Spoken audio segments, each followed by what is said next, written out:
All right, sports fans, how's everybody out there doing? William Martin coming at you one more time here on YouTube with another edition of the 300 Pounds of Sports Knowledge podcast. Now, for some unseen reason, the Cincinnati Bengals took the field today in Orchard Park as 5.5 point underdogs in the AFC divisional round versus the Buffalo Bills. And I say this because the Bengals are one of the hottest teams in the National Football League, and they are also the defending AFC champions. Now, it didn't take the Bengals that long to show why they are a force to be reckoned with in the AFC, as they showed the Bills firsthand today why Cincinnati is the real deal, and also why they're headed back to the AFC Championship game for the second consecutive year. We start this game when Cincinnati took the opening kickoff and marched right down the field for a score. Boom. Impact right there. You quiet the crowd at Highmark Stadium and you show the Bills that this is going to be a long day. Overall, the Bengals dominated the first quarter as quarterback Joe Burrow threw a pair of touchdown passes, the first one to Jamar Chase, and then the tight end Hunter Hurst to give them the 14 to nothing edge. All game long, this Bengals defense harassed Bills quarterback Josh Allen. And with Buffalo's inability to consistently and effectively run the football, it once again made their offense one dimensional. Now, Joe Burrow was calm, cool, and collected in that pocket today as he was 23 of 36 passing for 242 yards with two TDs and no picks. Joe Mixon, and this was important right here because we go back to the last couple of games where the Bengals have had the injuries on the offensive line. That was supposed to be a weakness once again coming into this game. Joe Burrow had a pocket. And on top of that, the Bengals were able to run the football effectively in the snow. Joe Mixon had 20 carries for a buck oh 05 and a TD. But overall, as a team, Cincinnati had 172 yards on the ground today.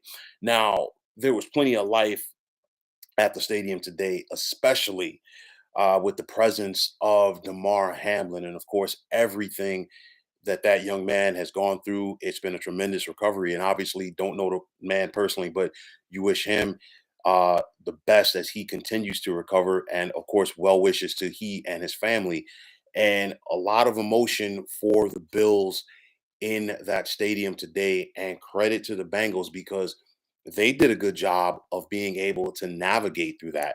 And like I said, this Bills defense made Josh Allen uncomfortable all game long. And I think Cincinnati really did a good job of dictating the pace. You go back to midway through the second quarter when the Bills got their first and only touchdown of the game to make it 14-7. Cincinnati immediately responded by going down, and it looked like it was going to be a touchdown drive when Joe Burrow connected with Jamar Chase. But of course, the ruling was overturned as you could clearly see that Jamar Chase did not have full possession through the ground. And when it was all said and done, Cincinnati had to settle for a field goal. But then you go back to the second half. Buffalo gets the football to begin the second half. They march down the field. They possess the ball for more than 7 minutes, but they're unable to get a touchdown. They had to settle for a field goal. And then Cincinnati takes the ball right back, um, keeps it for almost the rest of the third quarter. And when it's all said and done, they put together a 12-play, 75-yard drive, which was culminated by a 1 yard run from Joe Mixon to make it 24-10. This Bengals defense at that point knew that they had the opportunity to pin their ears back and come after Joe Burrow. Pardon me, Josh Allen. Please forgive me. I keep saying that because I got Joe Burrow on the brain. But nonetheless, this Bengals defense was able to pin their ears back and come after Josh Allen. And they really dictated things. This Bills offense was off key all game long, and that's a credit to this Cincinnati defense. And when it's all said and done, now it's the Bengals that are heading back to the AFC Championship game, while the Bills are once again left to ponder and say, where did things go wrong? Now, for me, I bring up the point: why are teams or people rather not respecting the Cincinnati Bengals? I did expect Buffalo to be a slight favorite today at home, but not by 5.5 points over this Cincinnati team. And that for me, I don't get it. I mean, you look at the Bengals, you look at Joe Burrow. He is one of the better quarterbacks in the NFL, and he is also a primetime player. The bigger the stage, the better that Joe Burrow plays. And that, goes back to his time collegiately at LSU when he helped that school win a national championship.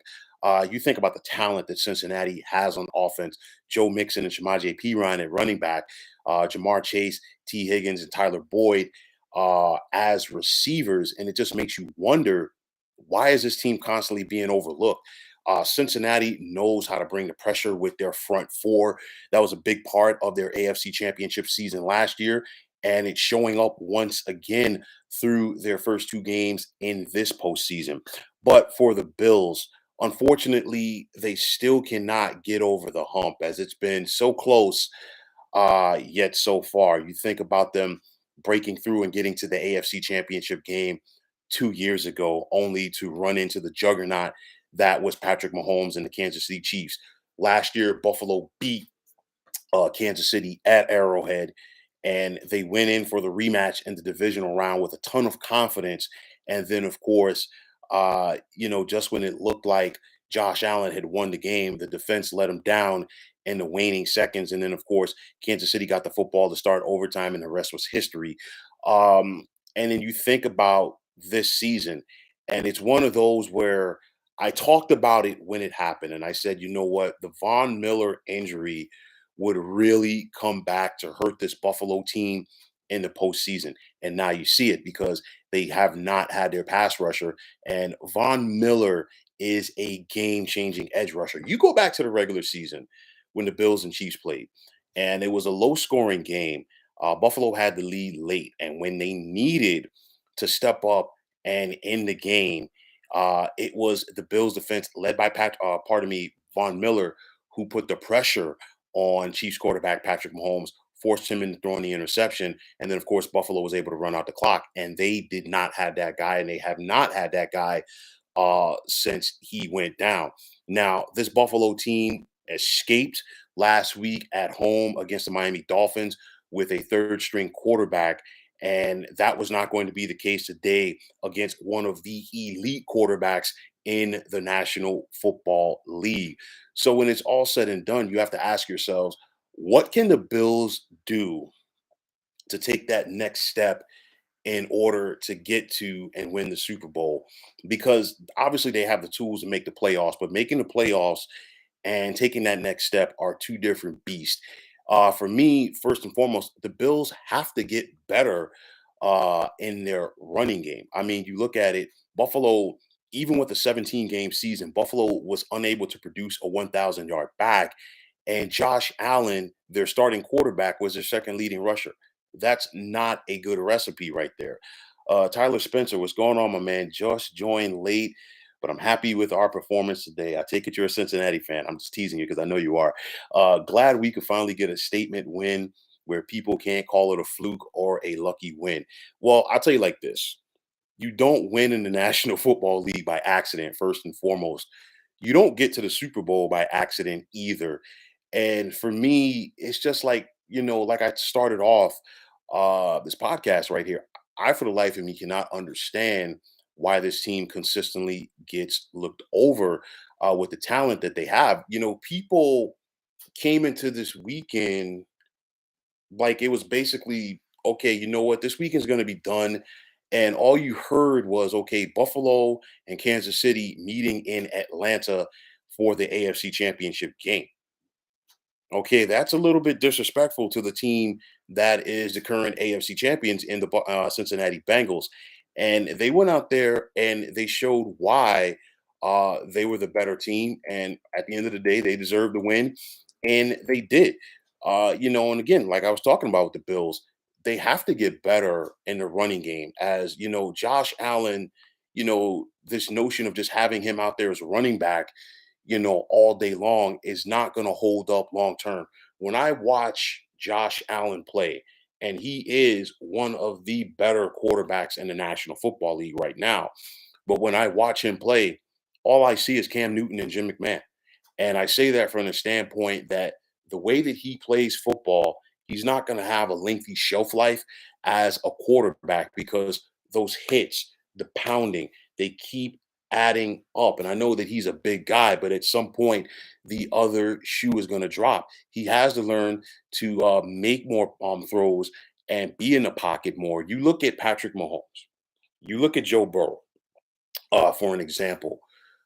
Two quarterbacks that, yes, they are mobile, but they're not runners, they're scramblers.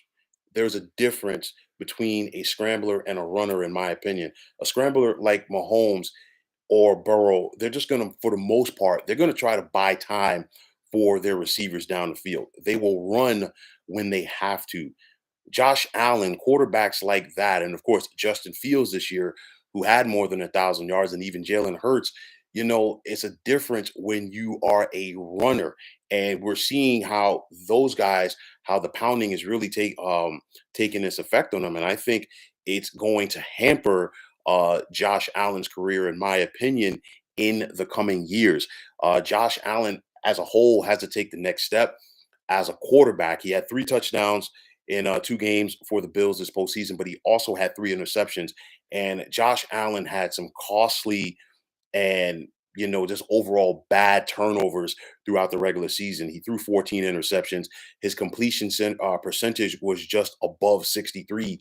That has to improve if this Bills team is going to take the next step. Now, fairly or unfairly, with the next question I'm going to pose, and it's one of those for where some people are going to agree, but some people are not.